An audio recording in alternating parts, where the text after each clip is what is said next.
What's up YouTube, I'm Thire from yoreMTG, and today I have a very cool deck I've been brewing for the last couple of weeks since the set was spoiled and the Landfall thing, and even since I saw Scythe Leopard I've been super hyped to make this kind of deck, and now I think it's finally complete. Not 100% sure, but I think we are onto something here. So this deck is meant to be more competitive than fun, really. I think this could be like a big contender in Standard. I have tuned it and fixed it over the last couple of weeks, and I think this is somewhat of a final build. There's a couple of cards I'm a bit unsure of, but I think we're onto something here. So this is Naya Landfall. This deck is red, green, and white, as in the Naya colors. This deck runs 36 non-land spells and 24 lands. As you can see, the mana base is extremely different, but there's a cool reason for that. The deck is very aggressive, so this I think this has the capability to kill on turn 4. That's the fastest I've gotten to, and like 18 damage on turn 3 or something, which is often insane. And that's not just play every card you have in hand and then it's game over if you don't get the kill in. But we have a lot of cool stuff going on. Since Battle for Zendikar Standard isn't really a thing yet, I haven't got like the perfect sideboard. I have some suggestions, but nothing final. You can tune that to your own liking. I don't know what kind of decks will be the best, so I just put some cards in the suggestion board that I think could work against a couple of different decks. So let's start with the creatures. So the creatures consists of 4 Scythe Leopard, 4 Monastery Swiftspear, 3 Kythian Hero of Akros, 4 Makindi Slide Runner, 4 Snapping Gnarlid, 4 Undergrowth Champion, and 1 Nissa Fastwood Seer. So in this deck there's 16 creatures enabling landfall. That's a lot. So there's 16 creatures enabling landfall, and that works really well with the rest of our spells. And that's how you get the big blowout. So the 1-drops we have Scythe Leopard, Monastery Swiftspear, and Kythian. So what you can do is you can play Scythe Leopard on turn 1. You can go turn 2, play a land, play Monastery Swiftspear and whatever, and just bash face. Just get in some damage on turn 2, and then turn 3 just play like an Atarka's Command and another Monastery Swiftspear, and then it's just game over, you know? It's all completely insane. This has some explosive starts. Scythe Leopard is just really good, low on curve. You can actually get 4. At most you get, well, really you could get like plus 16, but you need a lot of lands for that. But it's the dream is getting 4 triggers, 4 landfall triggers, making Scythe Leopard a 5/5, and that is not impossible. That actually happens quite often. Then we have Monastery Swiftspear. This goes really well with our spells, and it's an aggressive threat that just attacks. Kythian is really good with all those early attacking creatures. You can flip him on turn 3, which is great. He protects the rest of your creatures, just gets you in there. Fantastic dude. And of course, since he's a planeswalker and he's legendary, we can't run a playset of him, because that'd be awkward a couple of times. And we have to keep down on the white mana.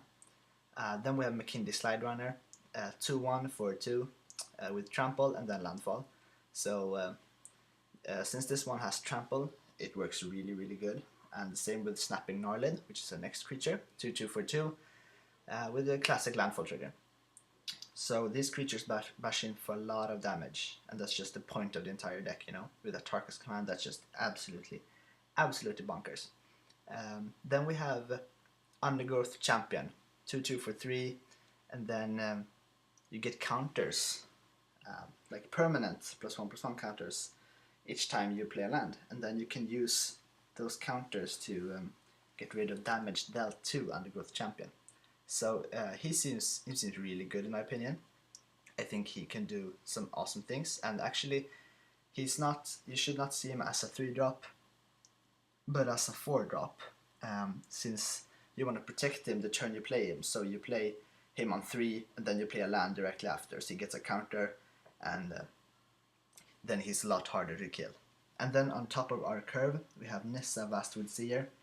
She fetches for forests, which is really good. You don't even need that trigger all the time, but since we play so many lands and we can do that so fast, she quickly flips, and she is amazing as a planeswalker. Absolutely bonkers. She plays extra lands from the top of your library, you know. So that buffs the landfall just an absolute insane amount. It's a monster. It's an absolute monster. So moving on, we have the non-creature spells, and these are the bread and butter of the deck. So we have Atarka's Command. This is the absolute the best card in the deck probably, except for maybe Sight Leopard.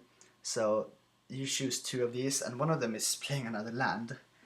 One of them is just buffing all your creatures, making them be able to block flyers, which is hard otherwise, but this helps with that perfectly. And then you can deal 3 damage to someone. So pretty much every mode you choose, this is just an absolute blowout. It's just a crazy, absolute insane card.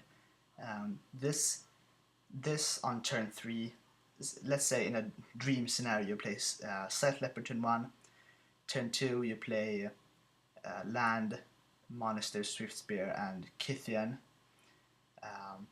Attack with Sight Leopard and Monastery Swiftspear.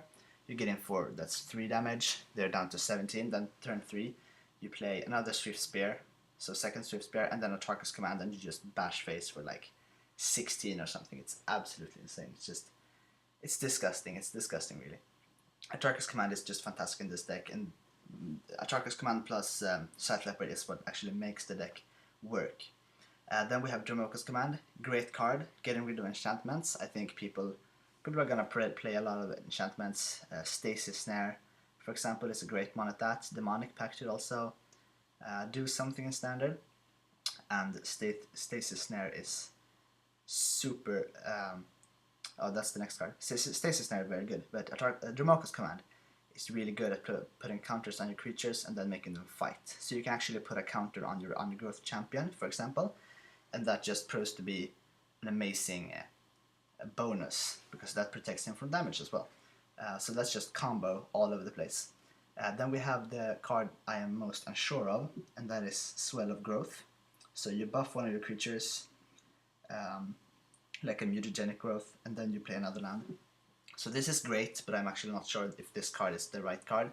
But when you get this to work and you just play 2 lands in a turn, maybe that's a fetch land, you crack it, you just get in for a disgusting amount of damage. It's just absolutely insane.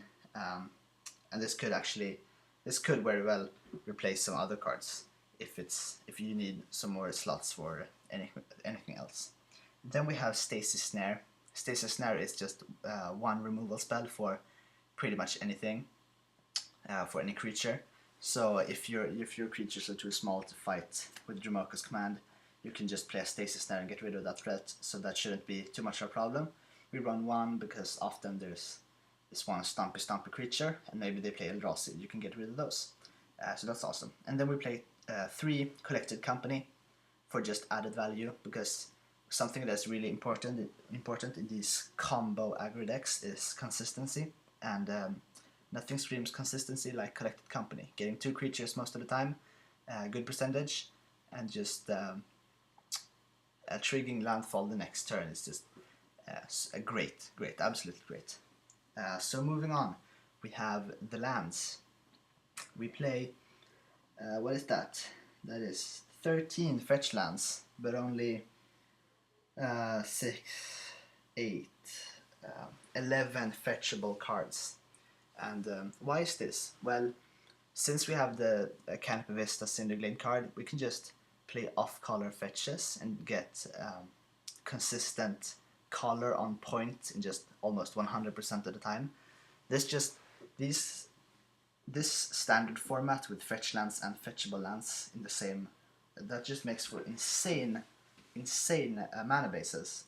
you can play up to like 16 fetches and just making your colors on point all the time. So you take no damage from the pain lands. You just have to crack the fetch. It works great with landfall triggers, you know, absolutely awesome getting 2 triggers out of 1 card.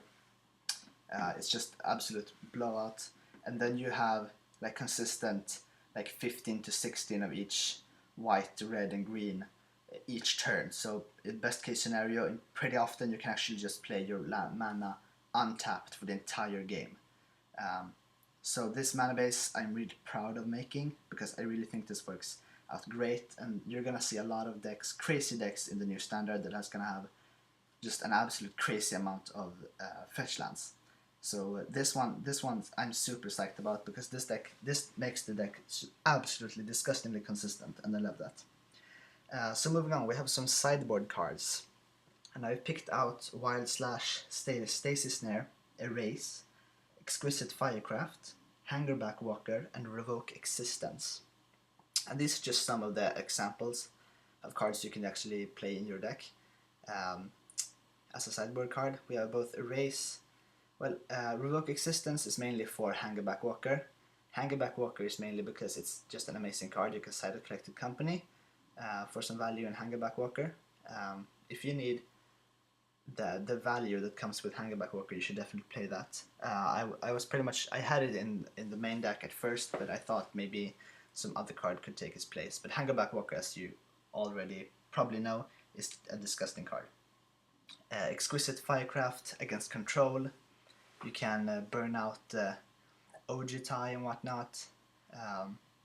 There's some cool. Since it's uncounterable, it's just really consistent, and this could be a game finisher for sure. 4 damage is a lot. When you stack up all these landfall triggers and small creatures getting in for huge amounts of damage, 4 points of damage is almost always like the deciding fate of your opponent. So that's sweet. Stasis Snare, another removal spell if the opponent plays big creatures. You can side it to Broca's Command, for example. And Erase for any pesky enchantments you want to get rid of. So, Naya Landfall, the total cost as of now is $452. I expect this to go down tremendously, because Undergrowth Champion is no way going to hold this price at like $30 or something. It's just too expensive.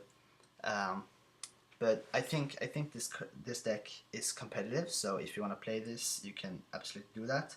You can also build a budget version for slightly under $100 if you get rid of the fetch lands mainly, and the Undergrowth Champion, maybe the Nissa. You can play some more landfall creatures and just have other tap lands, maybe the gain lands. They could work pretty well. So this build of the deck is legal until April 2016. So until then, you can just have fun with this deck, and then there's not a lot of things that's gonna rotate out. It's just Monastery, Swift Spear mainly, and the fetches, but you can still play the deck. I think it's still gonna be pretty good. And then this is, as I said, an aggressive deck. So if you like aggressive decks, this deck is definitely something for you. I'm gonna put this together, and it's just gonna wreck face. So I am extremely hyped about this deck. I'm gonna make it. I hope you like it too. So if you liked this video, if you like the work I put into it, you should leave a comment, maybe like the video, subscribe to our channel. I'd greatly appreciate that. Making decks, especially standard decks, is just one of my hobbies, so I gladly do more of these. I'm really stoked about putting this deck together, and I really think this could be the start of something. So I really hope you enjoyed this deck tech, and for more content, subscribe to our channel, and we'll see you guys next time. Bye!